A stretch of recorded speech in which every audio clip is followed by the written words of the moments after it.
Hey guys, Kevin, Muddy River Tactical. Today we are here with the brand new FN 5.7 MRD MK3.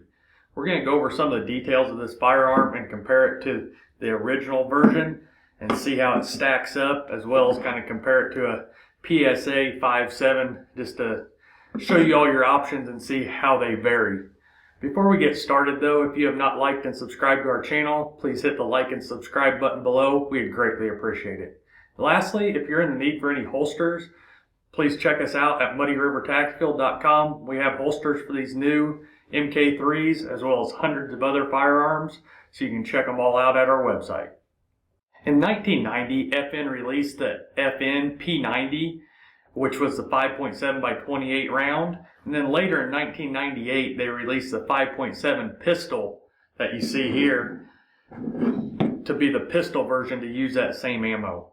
Well, for years and years, FN was the only one in this 5.7 category, so they had no competition at all. Well, here in the recent years, that has drastically changed, and now you got the Ruger 5.7, you got a PSA, the Palmetto State Armory 5.7, Smith & Wesson just came out with the new 5.7 in their version, which I'm anxious to get my hands on and do a review on that, so hopefully that will be coming in the very near future here. But bottom line is, they didn't have anybody to compete with, and now all these other manufacturers are coming out with these new guns, and quite frankly, some of them feel better. You know, I'm not saying they're necessarily better than the FN, but they got a lot of competition. And FN is the highest price by far. So people are really going to have to dish out a lot more money to get the FN version over the Ruger, or definitely the Palmetto State version. So is it worth the money is the big question. I mean, the price difference, I think the FN is at about $1,400, I believe. Palmetto State's Rock 5.7 you can get for $500 to $600, and they come optic ready. Rugers are around $700, I believe.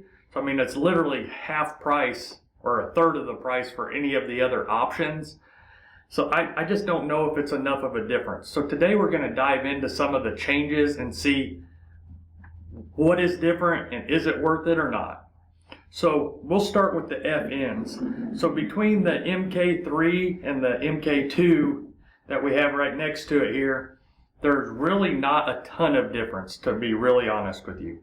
The main difference you'll see is this: the MK3 is optic ready, which is nice if you're going to put an optic on it, obviously.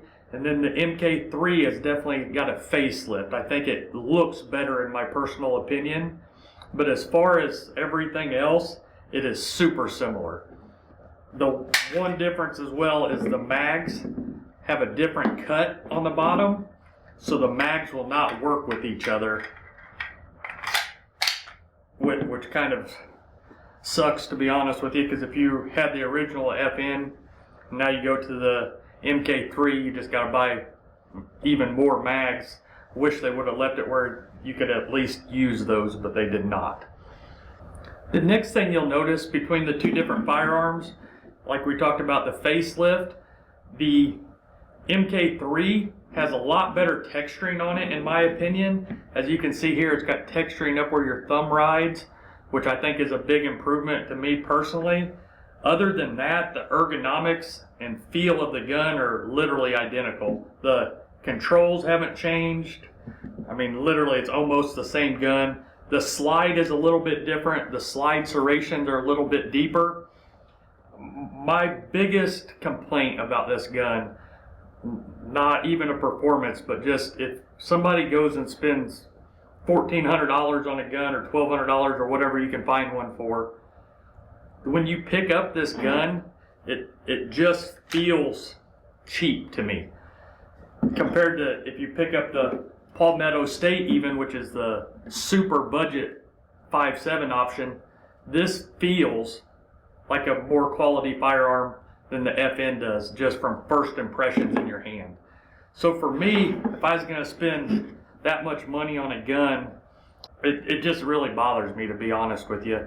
The MK2 is the same way, but so it's a steel slide, but they're wrapped in polymer.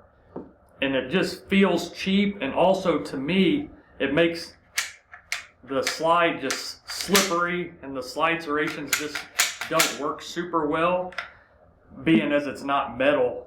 I don't like the feel of it compared to the other versions. Like I said, that Palmetto State feels better in my hand, just first impressions, not talking about reliability, functionality, nothing, just first impressions. That Palmetto State feels better for sure. On the FN, the other huge complaint I have, and it's just a nightmare in my opinion. I know I'm going to get some comments below. Some people love it. But this safety being up here, it bothers the hell out of me, to be honest with you. I get the purpose of it. So if you're going, you put the safety straight down and then on the trigger. But it's just so unorthodox compared to anything else that you're used to. If this isn't the only pistol you shoot, it's just going to be a constant nightmare trying to remember the safety there, and it's just total different than you've trained with any other firearm.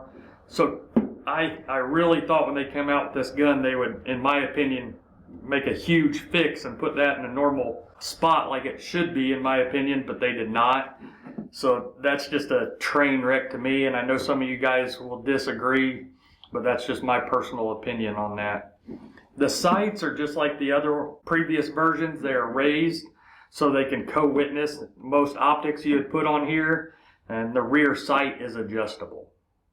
When it comes to accuracy and reliability, the FN is great. I cannot discount that at all. It shoots great. It's a very accurate gun, super reliable, never had an issue in the world with it. We've shot about 200 rounds through it, and the previous versions we have shot a ton of rounds through, and they're just, I won't say fail-proof, but we have not had issues with them at all.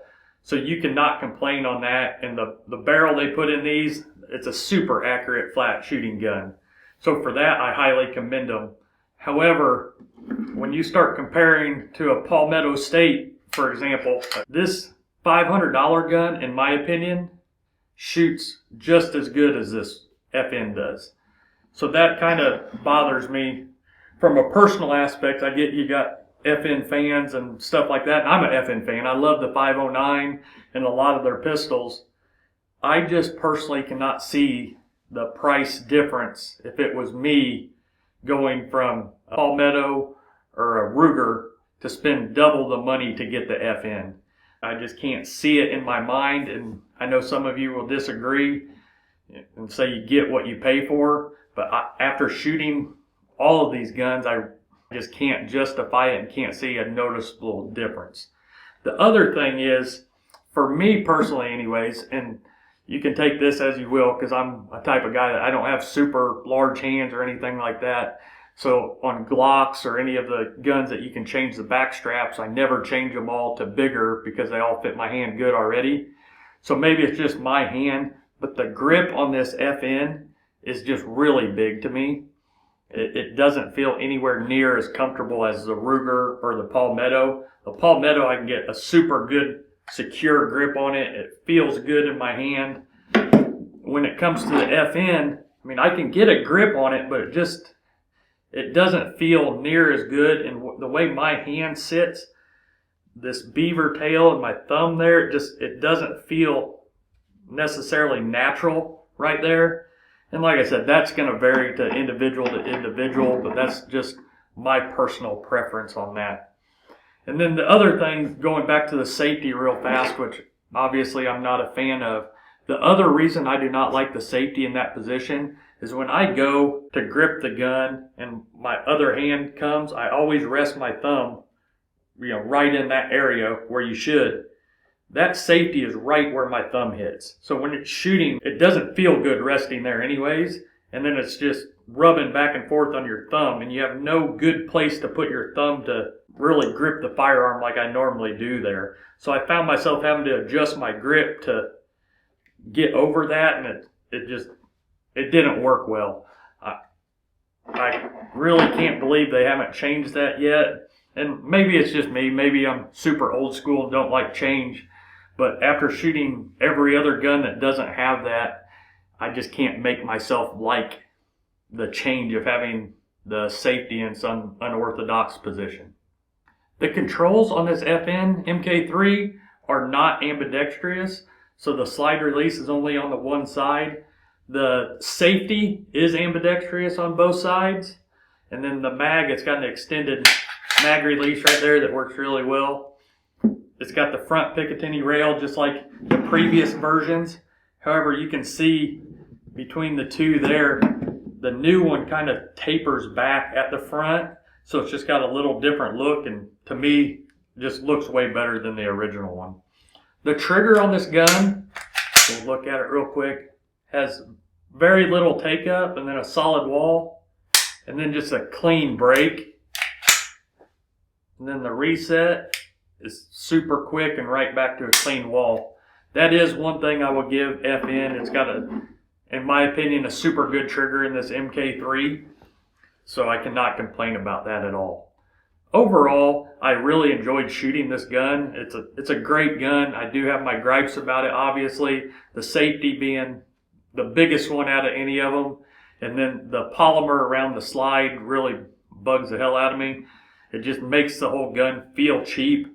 However, quality-wise and reliability-wise, it is performed flawlessly. So it's just a cosmetic thing to me. If I spend that much money on something, that part really nags at me pretty good. But overall, this gun, it's been great.